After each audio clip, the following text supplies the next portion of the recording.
Hello, I'm Marletha, and on behalf of my research partner Armando, welcome to Snowden Chronicles. On this channel, we aren't just looking at names and dates on a page. We're digging deep into our own family roots, breathing life into our ancestors, and piecing together the puzzle of who we are. But we're also showing you how to do it, from decoding centuries-old court records and brick wall census data to capturing the priceless oral histories of our elders before they're lost. We're breaking down the exact investigative tools and strategies you need to uncover your own history. Because history isn't just something found in textbooks, it's in your bloodline.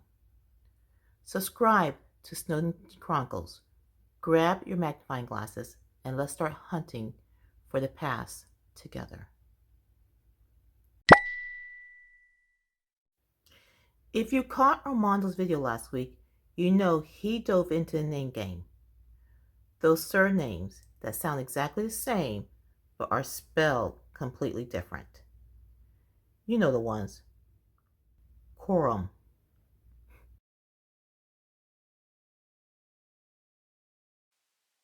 Bess,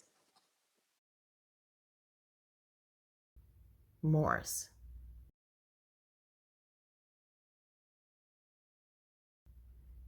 Same pronunciation, totally different paper trail. And if you're doing genealogy, you already know that can send you down a rabbit hole real fast.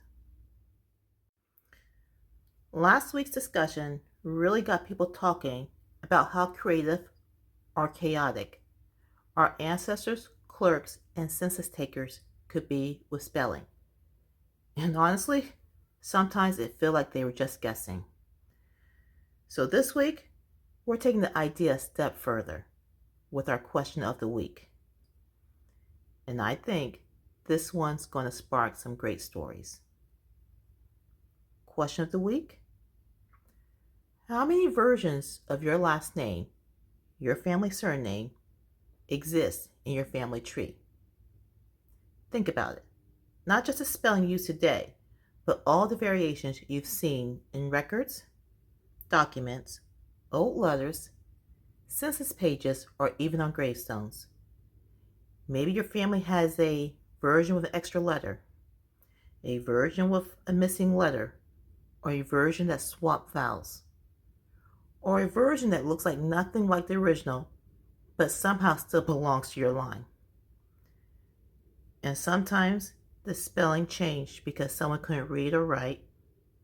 Other times it was the clerk, or immigration officials, or maybe your ancestors just decided they liked a new spelling better. For example, Johnson becomes Hoggart becomes Morris becomes. You get the idea. One name can turn into a whole family of spellings. So I want to hear from you. Drop a comment below and tell us, how many versions of your last name exist in your family tree? Is it 2, 5, 10? Or do you have one of those surnames that seems to reinvent itself every generation? And you've got a funny or wild story about how a spelling changed? Share that too. Those are always the best. If you're enjoying these weekly questions and the conversations they spark, make sure to like, subscribe, and hit the notification bell so you don't miss next week's topic. Thanks for watching, and I can't wait to read your surname variations in the comments.